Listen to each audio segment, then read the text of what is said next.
जय हिंद साथियों, स्वागत है आप सभी का हमारे YouTube चैनल ज्ञान आरबीएल में। दोस्तों आज हम देखेंगे प्रैक्टिस सेट। आपको बता दें कि प्रैक्टिस सेट किसका होगा? पुलिस एवं प्रशासनिक का।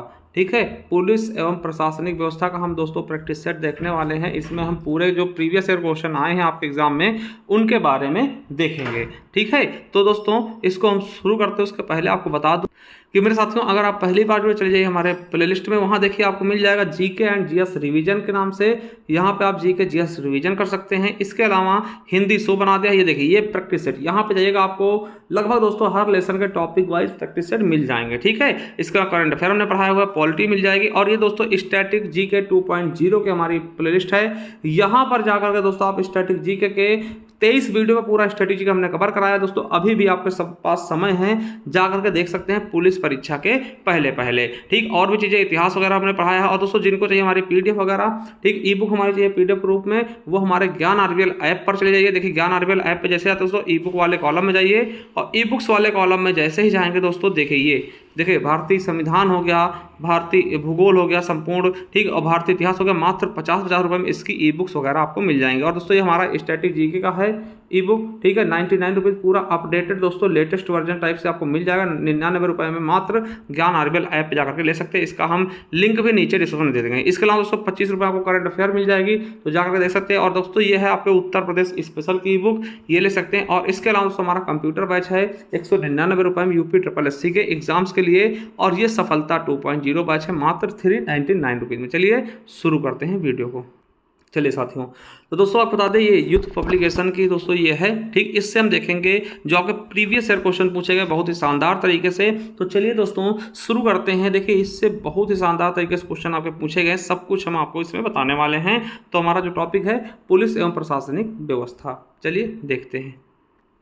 तो मेरे साथियों पहला क्वेश्चन क्या है? प्रशासनिक सुविधा के लिए उत्तर प्रदेश में कितने मंडल हैं? आपको पता होगा दोस्तों कि उत्तर प्रदेश को टोटल 18 मंडलों में बांटा गया है। और टोटल 18 मंडलों के अंतर्गत दोस्तों 75 जिले आते हैं। ठीक है, 75 जिले आते हैं और 17 नगर निगम है। ये भी आपको याद रखना दोस्तों, आपके एग्जाम में कई बार पूछे आ चुके हैं। ठीक है, कितने मंडल हैं? 18 मंडल हैं, 75 जिले हैं, 17 नगर निगम हैं। ठीक है, ये चीजें आपको याद रखना है दोस्तों। देख सकते हैं कि दोस्तों प्रशासनिक सुविधा के आधार पर उत्तर प्रदेश में 18 मंडल हैं, ठीक है, और 75 जिले हैं। ठीक है, और मेरे दोस्तों ब्लॉकों की संख्या 825 है। ठीक है, और पंचायतों संख्या 62,073 है। ठीक है, तो ये चीजें आपको देखना है। ठीक है, ये आपको देखना है दोस्तों बहुत ही शानदार तरीके से। ठीक है, ये सारी चीजें आपको पता भी होनी चाहिए। अभी देखिए एक चीज आप कमेंट बॉक्स में कमेंट करके हमें जरूर बताइएगा अगर आपको पता है तो। अभी दोस्तों आपको पता है एनसीआर के तर्ज पर भारत में पहली बार एससीआर का गठन किया गया अपने उत्तर प्रदेश में। तो इस एससीआर में कितने जिले शामिल किए गए हैं? ये दोस्तों करंट क्वेश्चन हो सकता है, इससे आपके एग्जाम में क्वेश्चन भी पूछ लिया जाए किसी ना किसी शिफ्ट में। तो इसको आप बताइए कमेंट बॉक्स में। चलिए दूसरा क्वेश्चन क्या है कि स्वतंत्रता के बाद उत्तर प्रदेश के पहले मुख्यमंत्री कौन है? देखिए वेरी इंपॉर्टेंट और दोस्तों सरल भी है। कौन होंगे? पंडित गोविंद बल्लभ पंत जी क्या थे? स्वतंत्रता के बाद उत्तर प्रदेश के पहले मुख्यमंत्री थे। ठीक है, याद होना चाहिए आपको बिल्कुल अच्छे और शानदार तरीके से। ठीक है, याद रखिए दोस्तों। और आपसे दोस्तों एक क्वेश्चन पूछा था कि उत्तर प्रदेश का नाम उत्तर प्रदेश कब पड़ा? तो दोस्तों आपको पता होगा 24 जनवरी 1950 को, 24 जनवरी 1950 को उत्तर प्रदेश का नाम उत्तर प्रदेश पड़ा। ठीक है, देख सकते हैं यहां पर बताया गया दोस्तों कि प्रथम मुख्यमंत्री कौन थे? पंडित गोविंद बल्लभ पंत जी थे। याद रखेंगे। ठीक है, पहले मुख्यमंत्री कौन थे? पंडित गोविंद बल्लभ पंत थे। और दोस्तों अंतिम अभी लेटेस्ट कौन चल रहे हैं? तो योगी आदित्यनाथ जी चल रहे हैं दोस्तों। इनका क्या है साथियों? इन 2017 से। ठीक है, कब से दोस्तों? 2017 से दोस्तों ये लगातार दूसरी बार बन चुके हैं। ठीक है, चलिए आगे देखते हैं कि भारत सरकार अधिनियम 1919 के तहत उत्तर प्रदेश राज्य द्वारा सचिवालय द्वारा, देखिए याद रखिएगा कि भारत सरकार अधिनियम दोस्तों 1919 के तहत उत्तर प्रदेश राज्य सचिवालय द्वारा 1921 में कितने नए सचिव नियुक्त किए गए थे मेरे दोस्तों? तो कितने नए सचिव नियुक्त किए गए दोस्तों? 6। कितने? 6 नए सचिव नियुक्त किए गए दोस्तों, आप देख सकते हैं। और दोस्तों वर्तमान में देखिएगा, वर्तमान में उत्तर प्रदेश के मुख्य सचिव कौन है? तो दुर्गा शंकर मिश्र जी को बताया गया है। ठीक है, चलिए आगे देख लेते हैं दोस्तों। अगला क्वेश्चन क्या है?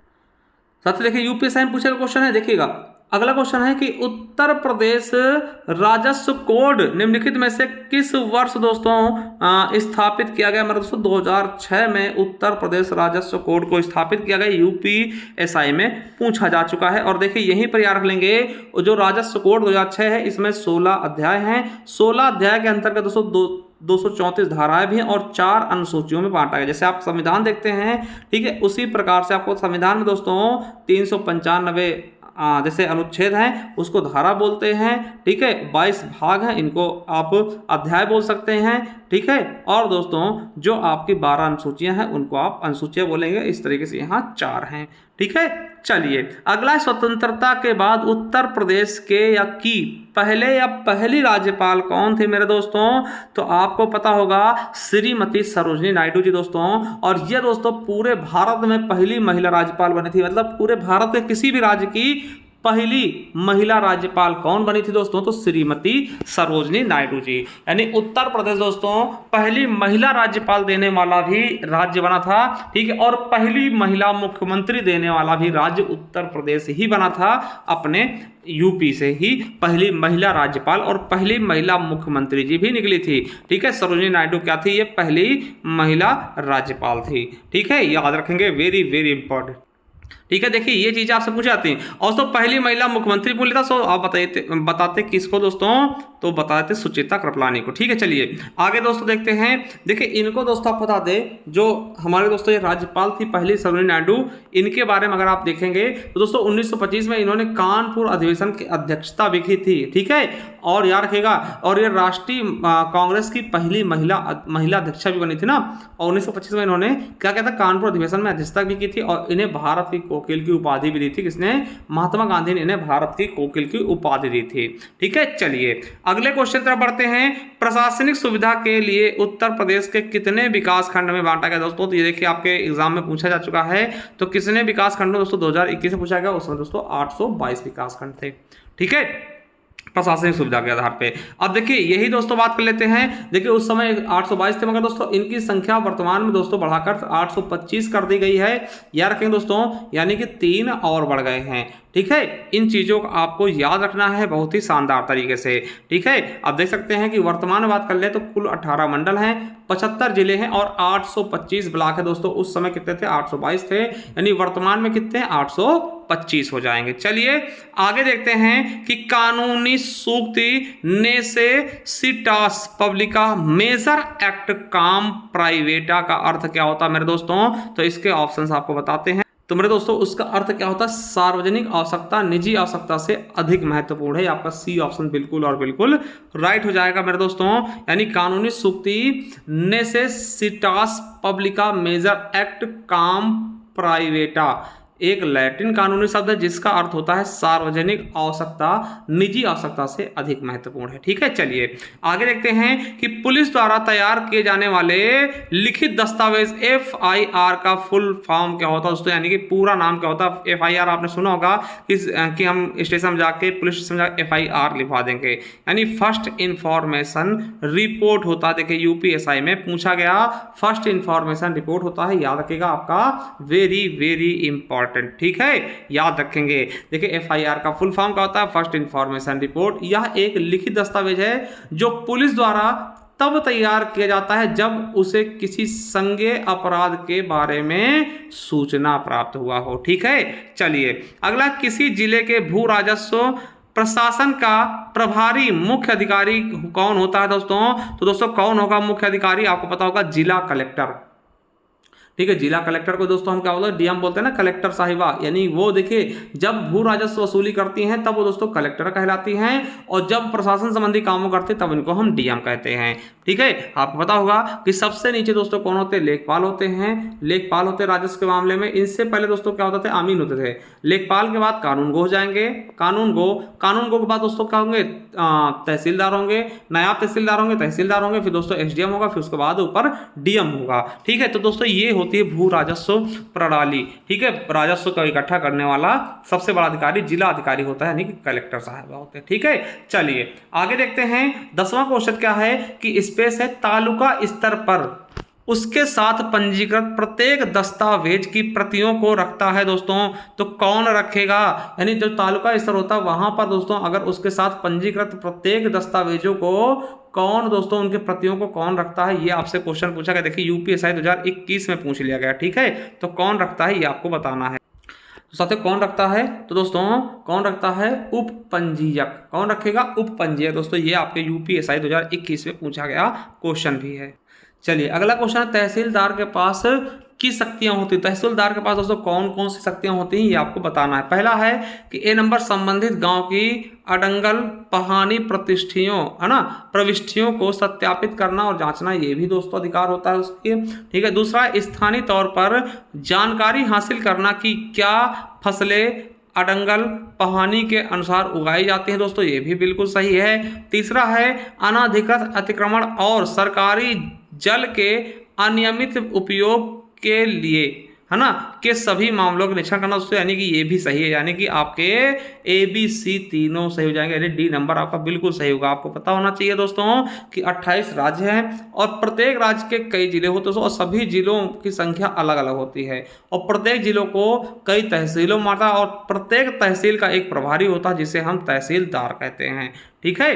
चलिए आगे देखते हैं कि अखिल भारतीय सेवाओं के जनक के रूप में किसे जाना था। दोस्तों वेरी वेरी इंपॉर्टेंट दोस्तों, अखिल भारतीय सेवाओं के जनक के रूप में किसको जानते हैं दोस्तों, तो आपको पता होना चाहिए सरदार वल्लभ भाई पटेल जी को। आपको एक चीज और बता दूं कि इन्हें दोस्तों क्या बोलते हैं, लौह पुरुष बोलते हैं। और इनके जन्म दिवस को दोस्तों 31 अक्टूबर को हम क्या मनाते हैं, एकता दिवस के रूप में मनाते हैं। और विश्व की सबसे ऊंची स्टैच्यू ऑफ यूनिटी भी दोस्तों इन्हीं की लगाई गई है, ठीक है। याद रखेगा सरदार वल्लभ भाई पटेल दोस्तों, और ये पहले गृह मंत्री भी थे हमारे भारत के, ठीक है। चलिए याद रखेगा। आगे देखते हैं, आगे क्या है दोस्तों, निम्नलिखित में से किस संगठन का नारा सर्वत्र सर्वोत्तम सुरक्षा है। सर्वत्र सर्वोत्तम सुरक्षा है तो साथियों किसका हो जाएगा, एनएसजी यानी कि राष्ट्रीय सुरक्षा गार्ड, नेशनल सिक्योरिटी गार्ड की, ठीक है। देखिए यहाँ से क्वेश्चन आपसे पूछता है, देखिए एक चीज और समझ लीजिए कि दोस्तों इसकी स्थापना की बात कब हुई, तो देखिए स्थापना की शुरुआत दोस्तों जब 1984 में ऑपरेशन ब्लू स्टार चलाया गया दोस्तों, उसी समय इसकी बात चलनी शुरू हुई थी। और मगर ये अस्तित्व में कब आता है, तो 1986 में। औपचारिक रूप से दोस्तों 1986 हो जाएगा ना, कहीं कहीं पर दोस्तों आपको 1984 भी मिल जाएगा। और दोस्तों ये गृह मंत्रालय का अधीन काम करता है, आतंकवाद रोधी इकाई है, ठीक है। 1986 में इसका गठन हुआ था। कब दोस्तों, तो आपको पता होगा कि ऑपरेशन ब्लू स्टार के बाद ये चलाया गया था, ठीक है, लाया गया था इसको। चलिए अगला है कि भारतीय वन सेवा की तीसरी अखिल भारतीय सेवा के रूप में दोस्तों किस वर्ष स्थापित किया गया। आपको पता 3 अखिल भारतीय सेवाएं हैं भारतीय दोस्तों, IFS है ना, ये दोस्तों कब लाया गया, इंडियन फॉरेस्ट सर्विस दोस्तों ये 1966 में जोड़ा गया, ठीक है। याद रखिएगा इंपॉर्टेंट है, ठीक है, याद रखिएगा इंपॉर्टेंट। दोस्तों 3 है आपके अखिल भारतीय सेवाएं और दोस्तों कौन कौन सी, पहला है IAS जिसका नाम होता है भारतीय प्रशासनिक सेवा एडमिनिस्ट्रेशन, ठीक है। फिर दोस्तों भारतीय पुलिस सेवा यानी कि IPS इंडियन पुलिस सर्विस, ठीक है। और तीसरा दोस्तों भारतीय वन सेवा यानी कि 1966 दोस्तों इसको जोड़ा गया था, ठीक। इसके पहले 2 ही थे, ठीक है। तो भारतीय वन सेवा यानी अभी दोस्तों कितने हैं, वर्तमान में 3 हैं, ठीक है, याद रखेगा। अगला है कि निम्नलिखित में से किसे या किन्हें कार्मिक और प्रशिक्षण विभाग द्वारा नियंत्रित या पर्यवेक्षित नहीं किया था दोस्तों, तो याद रखेगा किसको दोस्तों, तो याद रखना दोस्तों बिल्कुल सही से कि आपको कर्मचारी चयन आयोग बिल्कुल नहीं, ठीक है, सतर्कता आयोग ये भी दोस्तों, और केंद्रीय ब्यूरो ये भी तो यानी ये भी नहीं, ठीक है। तो यानी ये तीनों नहीं, यानी कि आपका बिल्कुल सही जाएगा PQR में से कोई नहीं, ठीक, आपका ए ऑप्शन बिल्कुल राइट हो जाएगा। चलिए आगे मेरे दोस्तों देखते हैं, आगे क्या है कि भारत सरकार में शीर्षस्थ कार्यकारी अधिकारी और सबसे वरिष्ठतम या फिर वरिष्ठ लोक सेवक है, कौन होता है दोस्तों, सबसे वरिष्ठतम और लोक सेवक होता है साथियों कौन होता है, तो कैबिनेट सचिव होते हैं। देखिए यूपीएसआई में ही पूछा गया 2017 में, ठीक है। कैबिनेट सचिव होते हैं, कौन होते हैं, कैबिनेट सचिव होते हैं। चलिए आगे देखते हैं साथियों, देखिए अगला है कि निम्नलिखित को उच्चतम से निम्नतम पद के क्रम में लगाएं। तो सबसे बड़ा कौन सा है, तो सबसे छोटा, अभी हमने बताया कि सबसे बड़ा दोस्तों कौन सा होता है, कैबिनेट। तो कैबिनेट वाला दोस्तों सबसे बड़ा होगा, यानी 1 नंबर पे ये आ जाएगा। उसके बाद दोस्तों कैबिनेट सचिव के बाद दोस्तों होता है मुख्य सचिव, क्या होता है, प्रमुख सचिव दोस्तों, ये दूसरे पे आ जाएगा। तो दोस्तों दूसरे पे आ गया। उसके बाद दोस्तों होता है क्या, संभागीय आयुक्त दोस्तों तीसरे पे जाएगा और चौथे पे दोस्तों ये आ जाएगा, यानी कि आपका ए के बाद डी, डी के बाद सी और बी, यानी कि डी ऑप्शन बिल्कुल राइट होगा। देखिए यूपीएसआई 2017 में पूछा भी गया है। चलिए अगला देखते हैं कि वायुसेना, भारतीय वायुसेना का वह एकमात्र अधिकारी कौन सा है जिसे फील्ड मार्शल की पदवी के बराबर 5 सितारा श्रेणी से पदोन्नत किया गया। दोस्तों वेरी वेरी इंपॉर्टेंट, दोस्तों बहुत ज्यादा इंपॉर्टेंट है। कौन होंगे? अर्जुन सिंह होंगे। ठीक है, याद रखिएगा फील्ड मार्शल अर्जुन सिंह। और दोस्तों इन्हें 1965 के युद्ध में दोस्तों शामिल हुए थे। ठीक है, पाकिस्तान से जब युद्ध था उसमें इन्होंने अपना समर्पण किया था। ठीक, आत्मसमर्पण मतलब कि अपना योगदान दिया था हम लोगों के लिए। ठीक है, चलिए अगला दोस्तों निम्नलिखित में से शीर्ष से तल तक उनके पदानुक्रम का उल्लेख करना है। तो साथियों सबसे बड़ा कौन होता है? तो आपको पता है शीर्ष में कौन होगा? पुलिस उप महानिरीक्षक, उसके बाद पुलिस अधीक्षक, फिर दोस्तों कौन हो जाएगा? आपको पता है अपर पुलिस अधीक्षक और पुलिस उपाध्यक्ष है, वो है ना उपाधीक्षक। दोस्तों आपका डी ऑप्शन बिल्कुल और बिल्कुल राइट हो जाएगा। वेरी वेरी इंपॉर्टेंट, याद रखेगा। अगला है केंद्रीय जांच ब्यूरो यानी सीबीआई की जांच से संबंधित न्यायिक शक्तियां किसमें निहित हैं? दोस्तों किसमें निहित है? ये आपसे पूछा गया कि सीबीआई की जांच शक्तियां किसमें निहित हैं। साथियों किसमें निहित है? तो आपको बता दें कि दिल्ली विशेष पुलिस स्थापना DSPE अधिनियम 1946 में। ठीक है, चलिए आगे मेरे दोस्तों देखते हैं आगे क्या कह रहा है हमारा। बिल्कुल समझेगा कि भारतीय प्रशासनिक सेवा के परिवीक्षाधीन अधिकारियों का प्रशिक्षण कहाँ होता है? तो साथियों कहाँ होता है? तो आपको पता होगा लाल बहादुर शास्त्री राष्ट्रीय प्रशासन अधिकारी अकादमी दोस्तों मसूरी में। ठीक है, मसूरी में दोस्तों इसकी ट्रेनिंग कराई जाती है ना। LBS है ना, क्या बोलते हैं? LBSN है ना। चलिए अगला दोस्तों देखते हैं इनकी स्थापना देखिए 1959 में की गई। यहाँ IAS के ट्रेनिंग स्कूल दिल्ली एवं IAS स्टाफ कॉलेज शिमला को मिलाकर दोस्तों ये चीज़ें इनको बनाया गया है। ठीक है, चलिए आगे देखते हैं इनमें से कौन सा केंद्रीय जांच ब्यूरो ने सीबीआई के बारे में सही नहीं है। दोस्तों कौन सी चीज़ें सीबीआई के बारे में सही नहीं है ये आपको बताना है। यह सीबीआई क्या है? यह केंद्रीय सरकार की प्रमुख जांच एजेंसी, बिल्कुल सही है। इसमें 3 विभाग हैं, भ्रष्टाचार विरोधी बिल्कुल सही, विशेष अपराध ये भी सही है, और आपराधिक विभाग बिल्कुल सही है। यह सर्वोच्च न्यायालय के मार्गदर्शन के तहत एक स्वायत्त निकाय के रूप में करते हैं, बिल्कुल नहीं दोस्तों, ये आपका गलत होगा। सीबीआई दोस्तों केंद्र के अंतर्गत आती है ना। इसे कार्मिक पेंशन और शिकायत मंत्रालय के अधीन रखा गया दोस्तों, ये भी सही है ना। मतलब कि ये वाला आपका गलत है, यानी कि सी ऑप्शन बिल्कुल अलग है, ये सही नहीं है। तो आपका सी ऑप्शन बिल्कुल हो जाएगा ना। चलिए सीबीआई की बात करते हैं दोस्तों। तो उत्पत्ति दोस्तों कब होती है? 1941 में, याद रखिएगा। इसका मुख्यालय सीबीआई मुख्यालय कहाँ है? दिल्ली में है। ऐसे भी क्वेश्चन आपसे पूछ सकता है। ठीक है, और दोस्तों ये आपराधिक एवं राष्ट्रीय सुरक्षा से जुड़े विभिन्न कार्यों में जांच के लिए काम करती है। ठीक है, चलिए आगे बढ़े दोस्तों। और देखिए सीबीआई के संस्थापक कौन है? ये क्वेश्चन आपसे कई बार पूछा गया। तो दोस्तों कौन है? डीपी कोहली थे। सीबीआई के संस्थापक कौन होंगे? डीपी कोहली जी थे। ठीक है, याद रखें दोस्तों। चलिए आगे देखते हैं अगला क्वेश्चन क्या है? भारत की अग्रणी हकीकत संबंधी पुलिस संस्था कौन सी है? तो दोस्तों कौन सी होगी? जो हकीकत करने वाली मतलब जांच करने वाली, तो केंद्रीय जांच ब्यूरो यानी सीबीआई। ठीक है, सीबीआई, डीपी कोहली इसके क्या है? जनक हैं।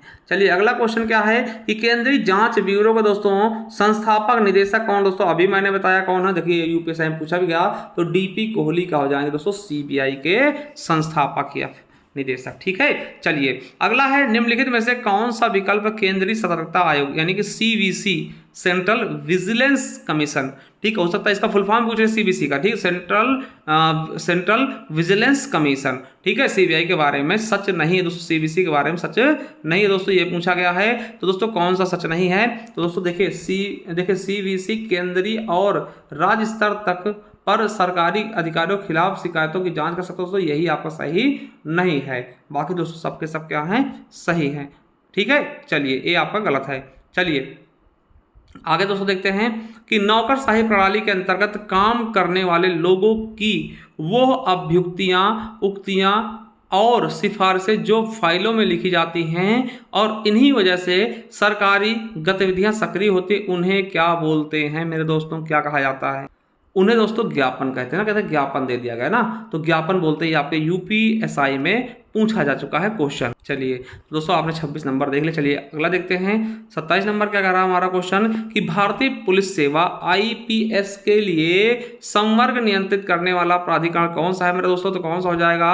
तो गृह मंत्रालय। मैंने बताया आईपीएस है ना, गृह मंत्रालय हो जाएगा। ठीक है, बिल्कुल और बिल्कुल सही 27 क्वेश्चन का जवाब हो जाएगा। चलिए और देखिए जो अखिल भारतीय सेवाएं हैं वो अनुच्छेद 312 में दी गई हैं और 3 हमारी अखिल भारतीय सेवाएं हैं, आपको पता होना चाहिए। भारतीय आईपीएस होता है दोस्तों Indian police service, IFS Indian forest service और दोस्तों आईएएस इंडियन एडमिनिस्ट्रेटिव सर्विस। ठीक है, ये याद रखें। और ये दोस्तों किसके अधीन होती हैं? तो देख लीजिएगा। ठीक है, इस विभाग का देखिए ये वाले विभाग किसके अधीन? ये देखिए ये तो आपके गृह मंत्रालय देख सकते हैं दोस्तों। सभी तीनों के बारे में बताया गया। ये कार्मिक निर्माण है ना, कार्मिक के, ये पुलिस वाला दोस्तों गृह मंत्रालय, ये देख सकते हैं, ये इन चीज़ों के बारे में बताया गया। चलिए अगला है कि छावनियाँ वे क्षेत्र हैं जिनमें सैन्य और नागरिक आबादी दोनों शामिल होते हैं और छावनी बोर्ड के नियंत्रण के तहत भारत में नागरिक प्रशासन इकाइयों में से एक है दोस्तों। कहाँ होती छावनियाँ, किसके अधीन होती है दोस्तों? तो आपको पता हो जाए छावनियाँ क्या होती है दोस्तों, ये रक्षा मंत्रालय के अधीन। ठीक है, किसके नियंत्रण में? तो रक्षा मंत्रालय। फौजी जहाँ होते हैं उसको छावनी बोलते हैं। ठीक है, समझ गए होंगे वो दोस्तों, बहुत ही शानदार तरीके से, बहुत ही बेहतरीन तरीके से आपको समझ में आ रही होगी। चलिए अगला है निम्नलिखित में से 3 प्रशासनिक सेवा अधिकारियों का पद समान दर्जे का है, उसे चुने जो दूसरों के दर्जे के बराबर नहीं है मेरे दोस्तों। तो कौन सा हो जाएगा जो दूसरों को दर्जे के बराबर नहीं है? 3 समान हैं और 1 अलग। तो साथियों कौन हो जाएगा? मंत्रिमंडल सचिव। ये दोस्तों इन तीनों से भिन्न है। ठीक है, चलिए तो साथियों ये आपने आज 29 क्वेश्चन देख लिए हैं और इसका दोस्तों एक पार्ट और लेकर आऊँ जिसमें दोस्तों टोटल आपके 60 क्वेश्चन करा दिए जाएंगे। ठीक है, तो चलिए दोस्तों थैंक यू। कैसी लगी क्लास जरूर बताइएगा। हमने आपसे क्वेश्चन किया था कि SCR दोस्तों क्या है और इसमें कितने जिले उत्तर प्रदेश शामिल हैं, ये अगर आपको पता है तो कमेंट बॉक्स में कमेंट करके जरूर बताइएगा। थैंक यू, धन्यवाद।